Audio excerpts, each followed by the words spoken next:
En este tutorial te voy a mostrar cuáles son los pasos básicos para llenar tu formato de envío de datos 606.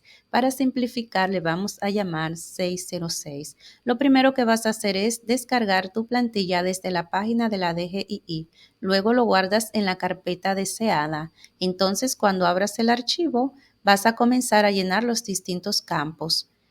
Primero vas a llenar el RNC, el campo RNC o cédula con tu cédula o el RNC de tu empresa. Segundo, el periodo que estás trabajando, que corresponde al año y al mes. Recuerda que el 606 se trabaja por mes. Luego, la cantidad de registros. Si no sabes la cantidad de registro, puedes poner un número más alto, 100, 200, etc. Luego, entonces, le vas a dar aquí al botón Inicio.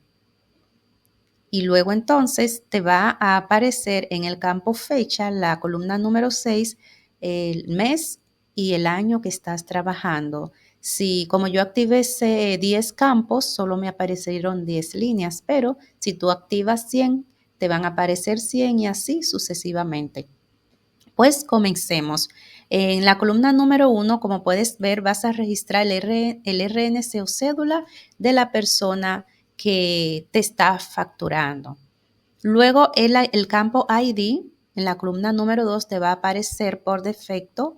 No tienes que hacer nada, te va a aparecer automático. Si es RNC, te va a aparecer el ID número 1. Si es cédula, el ID número 2. En la columna número 3, donde aparece tipo de bienes y servicios comprados, vas a seleccionar el que corresponde según tu factura. Hay 11 tipos de bienes y o servicios, solo podrás seleccionar uno, el que más se adapte al tipo de tu factura. Luego, en la columna número 4 aparece el NCF, es decir, número de comprobante fiscal. El número de comprobante fiscal es el número que va a aparecer en el encabezado de tu factura y de hecho la factura te lo va a indicar. Luego en la columna número 5 te va a aparecer NCF o documento modificado. Esta columna solamente la vas a utilizar si te emiten alguna nota de crédito. En la columna número 6 te va a aparecer la fecha del comprobante fiscal. Esa fecha del comprobante fiscal es la fecha en la que se te emitió la factura. Luego en la columna número 7, la fecha de pago. Si la fecha de pago es la misma de la factura, solo tienes que colocarlo. Pero si la factura fue a crédito, entonces no tienes que colocar nada en esta columna. Luego, en la columna número 7, podrás ver que aparece monto facturado en servicio. Aquí vas a colocar el subtotal de tu factura. Si fue un servicio como de electricidad, agua, peaje, luz, teléfono, etcétera, ahí lo vas a colocar. Seguimos con la casilla número 9. En esta columna vas a colocar los montos facturados en bienes, es decir, todo lo que puedas, todo lo que es tangible, todo lo que no es un servicio. En la columna número 10, esa columna te va a sumar automáticamente, así que no tendrás que hacer nada. En la columna número 11, vas a colocar el ITEVIS facturado, el que aparece en tu factura. En la columna número 12 vas a colocar el ITEVIS retenido, es decir, el ITEVIS que le hayas retenido al pago del ITEVIS que te correspondía. Luego, en la columna número 13 también vas a colocar el ITEVIS sujeto a proporcionalidad, es decir, si no estás seguro qué parte es ITEVIS llevado al costo o cuál te puedes adelantar, entonces ahí vas a colocar ese ITEVIS.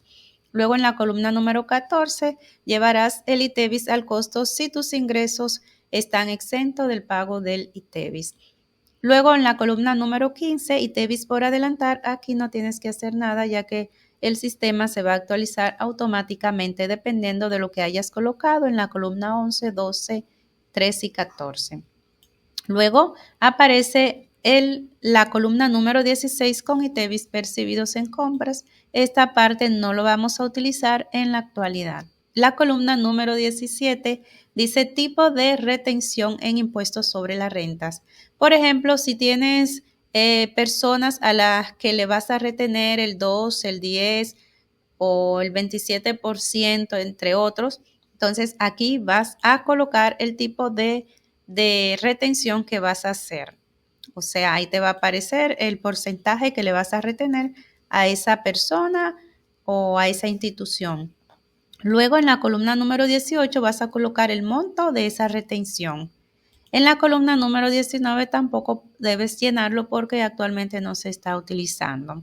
La columna número 20 está el impuesto selectivo al consumo, que puede aparecer en tu factura de teléfono, de restaurante. Entonces aquí lo vas a colocar.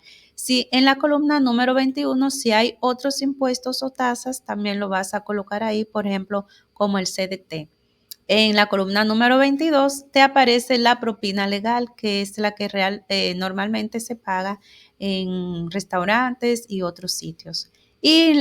Finalmente te va a aparecer la columna 23, la forma de pago. Ahí hay varias formas de pago, en total 7 formas, si fue efectivo, tarjeta, compra, permuta, mixto, entre otras, y vas a seleccionar una. Ahora bien, si hay varias formas de pago en una misma factura, lo ideal es que selecciones el número 07, que es mixto. Pues espero que estos pasos básicos para llenar el 606 te sean de mucha utilidad a la hora de llenar tu 606.